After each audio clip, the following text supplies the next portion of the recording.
وبالها وبنيها وسر المستودع فيها. یہ خطبہ شعبانیہ انشاءاللہ اب تقریباً کل جمعرات ہے، تو کل اس کا اینڈ ہے انشاءاللہ. اگلے جمعے کے بعد انشاءاللہ اس وقت اگر آپ میں ہوئی حوصلہ ہوا تو ایک نیا موضوع کوئی تفسیری شروع کریں گے. یہ میں ترجمہ کرتا ہوں، اس سے پہلے تمام عبادات میں عرض یہ تھا کہ جو نئی عبادات کے لیے موفق ہوئے ان کا تو اللہ دعا ہے ان کو موفق کرے. جو نماز روزہ کے پابند ہیں، اکثر دیکھتے ہیں کہ جو ہے نا ہمارا نماز روزہ جو ہے وہ نتیجہ نہیں دیتا جو دینا چاہیے. اس کی وجہ خطبہ جمعہ میں بھی کئی دفعہ عرض کی ہے کہ ہر کام کے کچھ آداب ہوتے ہیں. جب تک اس ادب کے ساتھ اس فعل کو انجام دیا جائے تو بانصیب ہوتا ہے آدمی. جب کام انجام دیا جائے لیکن بے ادبانہ تو با ادب بانصیب، بے ادب بے نصیب. اسی ضمن میں اب آپ جو ہے نا یہ ملاحظہ کریں، پیغمبر کچھ ماہ مبارک کے روزہ خود جو ہے نا، کل بھی عرض کیا تھا کہ جب بی بی جناب مریم صلوات اللہ علیہا اس مولود کو لے کر قوم کے سامنے آئی تو بڑا مشکل وقت تھا. قرآن مجید میں ہے کہ بی بی نے کہا یا لیتنی مت قبل ھذا، اے کاش میرے اللہ میں مر گئی ہوتی کہ اب یہ قوم اور میں. تو اللہ اپنے اولیاء کی مدد کرتا ہے، فرمایا کہ تم بس کہو انی نذرت للرحمن صوما. بعض بزرگان نے کہا کہ یہاں پر صوم سے مراد خاموشی ہے، یعنی وہ چونکہ بولنا چاہ رہی تھی کہ میں کیا بولوں، تو اللہ نے کہا کہ آپ خود صوم کی حقیقت، صوم کی معراج، صوم کا عروج، روزہ کیا ہے. ہم مثلا بڑی مشکل سے کھانے اور پینے سے احتیاط کر لیتے ہیں، سارا دن جو ہے نا ایسے پروگرام بناتے رہتے ہیں کہ آج جو ہے نا غصہ اس بھوک کا افطاری کے ٹائم کیسے نکالنا ہے، پکوڑوں پر، سموسوں پر، افطاری پر. بعض بزرگان کے نزدیک کہ جو سارا دن روزہ رکھنے سے جو صبر، استقامت اور اللہ کی راہ میں قیام کرنا، اس کی جو تمرین کی تھی وہ افطار کے وقت چند منٹوں میں آدمی اس پر گھوڑے دوڑا دیتا ہے. اب آپ دیکھ لیجئے کرے، یعنی اپنی آپس میں بیٹھے ہیں، باہر کوئی نہیں سن رہا کہ جب افطار شروع ہوتی ہے تو ہے کہ شروع میں آپ انا انزلنا پڑھیں ایک ایک لقمے کے ساتھ تک. اور ویسے بھی طبی طور پر بھی جو ہے خالی اور گرم معدے میں اچانک ٹھنڈی چیزیں اور وہ اڈیل دینا، یہ جو بے ہوش ہوئے ہوتے ہیں مومنین افطاری کے بعد، اس کی وجہ یہی ہوتی ہے کہ بے ادبانہ کرتے ہیں افطاری. بہت ہلکی پھلکی چیز کے ساتھ افطاری کر کے تھوڑا سا معدے کو ٹیم دے کر پھر جو ہے اس کو وہ اور اصل میں جو ہم وہ جو کربلا والے دیکھتے تھے ہم نہیں دیکھتے، جو سلیمان و ابو ذر کو محسوس ہوتا تھا ہمیں نہیں ہوتا. ادھر نہ جائیں. یہاں آپ کے اپنے یعنی پاکستان کی تاریخ میں بہت سارے گزرے ہیں جو عجب کام کر گئے ہیں. اسی ملت کے شہداء ہیں، علماء ہیں، بزرگان ہیں. کیونکہ یہ جو ہمارے حواس ہیں نا، انہوں نے ایک شور مچایا ہوا ہے.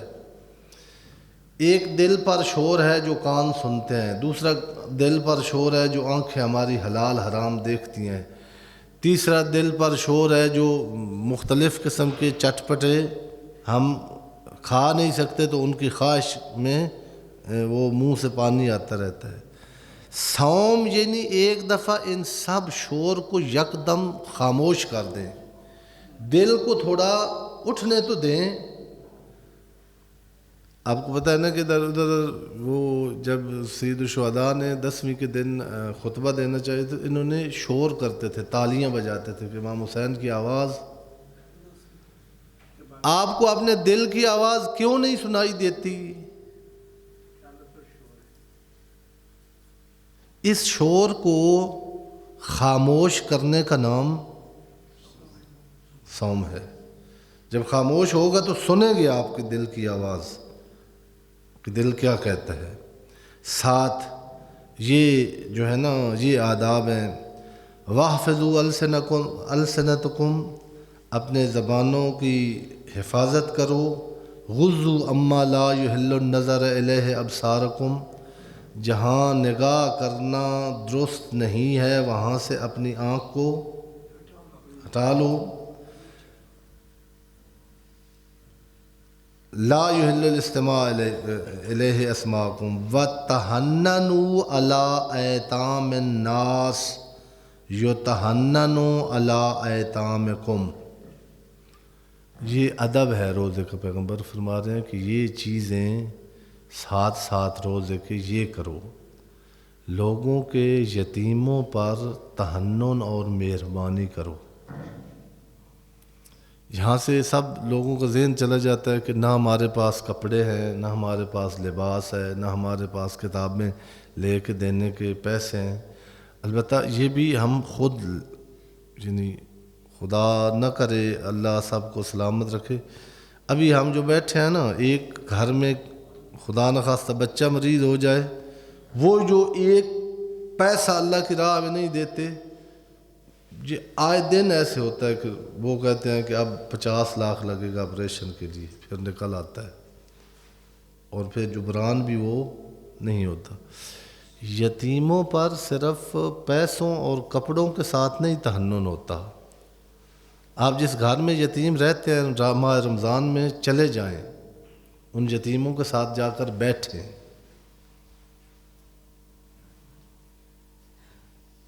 وہ گھبرائے ہوئے ہوتے ہیں یتیم، ان کو کہیں ہم آپ کے ساتھ ہیں، میں آپ کا باپ ہوں.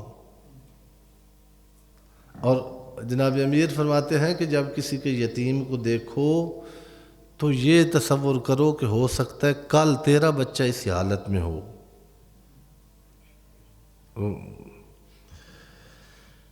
وَتُوبُوا إِلَى اللَّهِ مِن ذُنُوبِكُمْ. بہت عرض کہتا ہے نا کہ آپ کے انفاس، پچھلا جملہ یہ ہے کہ وہ گناہوں کے رہن میں چلے گئے ہیں، اب ان کو استغفار کے ساتھ چھڑاؤ. بہت جو ہر وقت چلتے پھرتے اٹھتے بیٹھتے جو جنہیں کر سکتے ہیں نا، ویسے تو اصل اس کی بھی اس وقت ہے جب آپ رات کو تھوڑا سو کے اٹھیں، آدھی رات کے بعد کسی ایسی جگہ پر جائیں جہاں تھوڑا آرام کا ماحول ہو، اپنے گناہوں کو گنیں.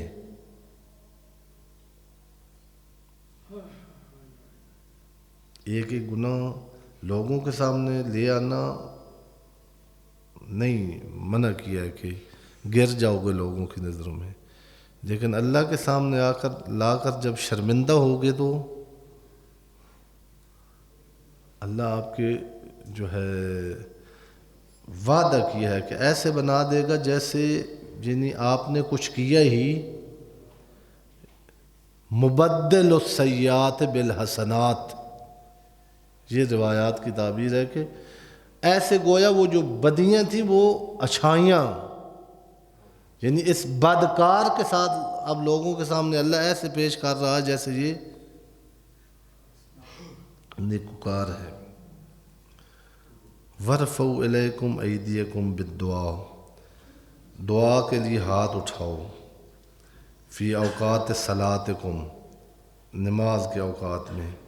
فإنہا افضل الساعات، کیونکہ یہ جو نماز کے اوقات ہیں یہ دعا کی قبولیت کے لیے ہم عموماً ایسے کرتے ہیں. اب اس میں الحمدللہ آپ نے کہا لیا زور کی نماز میں کوشش کیا کریں کہ زوال کا ٹائم ہونے سے پہلے کام چھوڑ کر مصلی پہ چلے جائیں، بے شک بیٹھ جائیں جا کے. وہ ایسے دوڑے دوڑے آنا، آدھا ٹائم ختم ہو، اس سے وہ بے ادبانہ ہو جاتی ہے نماز. پہلے تیاری کرتے تھے ائمہ طاہرین، بڑے آرام سے وضو کرنا، خوشبو لگانا.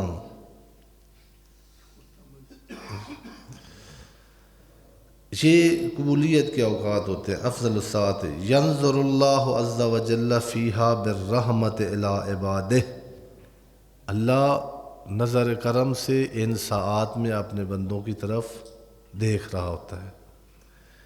یجیبہم اذا ناجوہ، جب اس سے نجوہ اور سرگوشی کرتے ہیں تو اللہ جواب دیتا ہے. یلبیہم اذا ناداہ، عجیب جملہ ہے پیغمبر کا. ہم نے جب احرام باندھتے ہیں تو لبیک اللہم لبیک کہنا ہوتا ہے نا. پیغمبر فرما رہے ہیں جب ادب آداب کے ساتھ آپ نماز کے اوقات میں آ کے اللہ کو پکارتے ہیں تو اللہ تمہاری ندا پر لبیک کہتا ہے، لبیک یا عبدی. وَيُؤْتِيهِمْ اِذَا سَأَلُوا، جب سوال کرتے ہیں تو عطا کرتا ہے. وَيَسْتَجِيبُ لَهُمْ اِذَا دَعَوْهُ، جب اس کو سامنے دعا کرتے ہیں تو مستجاب کرتا ہے.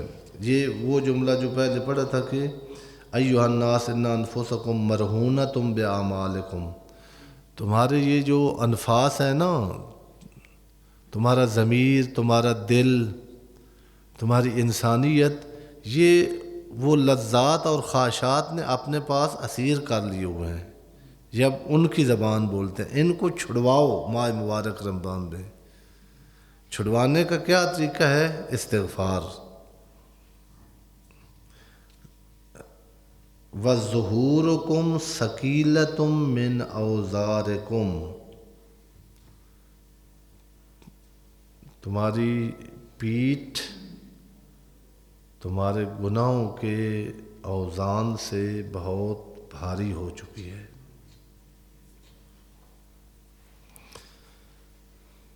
ایک جملہ ہے نہج البلاغہ میں تخففوا تلحقوا، وہاں شارعین نے کہا، ایسے نا وجد میں آ گئے ہیں جو ادیب لوگ تھے، انہوں نے کہا اگر قرآن نہ ہوتا اور علی سجدہ نہ کرتے ہوتے تو ہم کہتے کہ اتنے کم لفظوں میں جو علی نے اتنا سمندر معارف کا بیان کیا ہے. معنی اس کا یہ بنتا ہے کہ حسین اپنے عزاداروں کو مڑ مڑ کر دیکھ رہے ہیں کہ کب پہنچتا ہے میرے پاس، اور تم نے اپنی پیٹھ پر گناہوں کے اتنے بار لاد لیے ہیں، وہ آگے بلاتے ہیں اور وہ بار تمہیں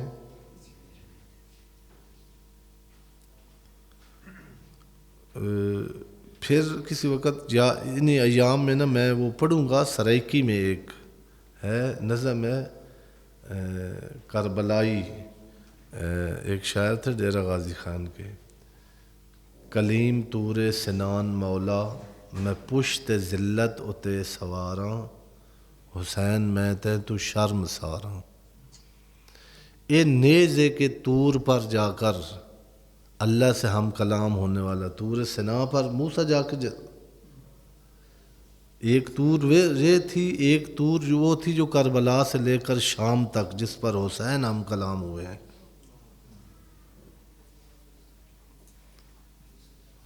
کلیم طور سنان مولا،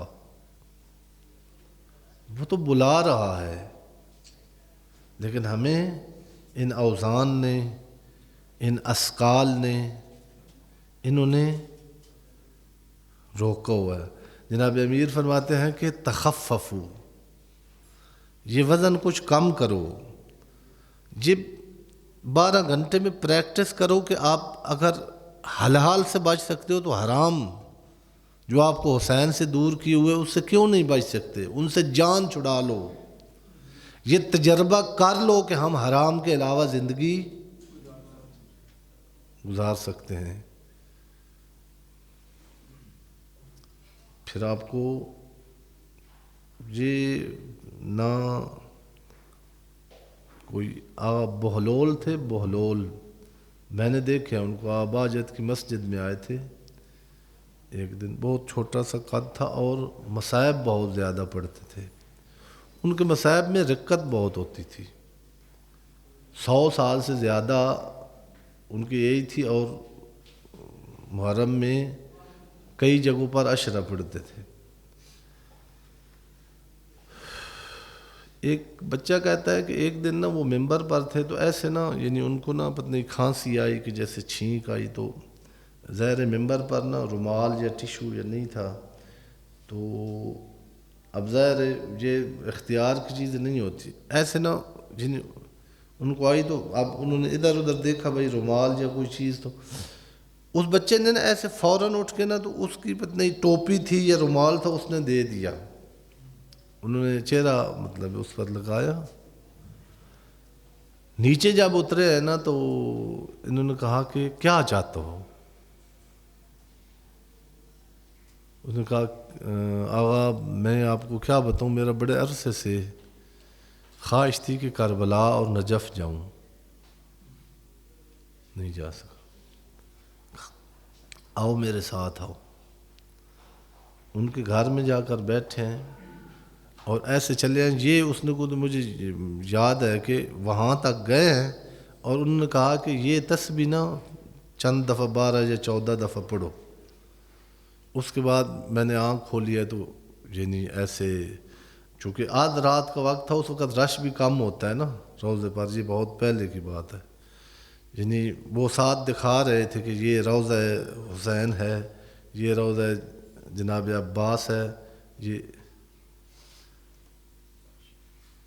اسی رات میں واپس آئے ہیں۔ اور پھر میں نے پوچھا کہ اگر گئے ہی تھے تو پھر ہمیں سامرہ اور کاظمین کی بھی قبلہ، ان کا آپ نے جب مجھے کہا تھا نا، جب میں نے پوچھا تھا کہ کیا چاہتے ہو، تو آپ نے کربلا اور نجف کا نام لیا تھا، سامرہ اور کاظمین کا نہیں لیا تھا۔ طی الارض، بہلول کے بارے میں طی الارض، طی الارض یہ وہ فلمی اور شاعرانہ نہیں ہیں باتیں۔ آصف بن برخیہ آنکھ جھپکنے کی دیر میں تخت بلقیس حضرت سلیمان کے سامنے کیسے آتا ہے؟ زمین کی تنابیں کھینچ لیتے ہیں یہ لوگ، وہ کھینچتے ہیں جنہوں نے اپنے نفوس کو آزاد کرایا ہو۔ صلوات پڑھ لیں محمد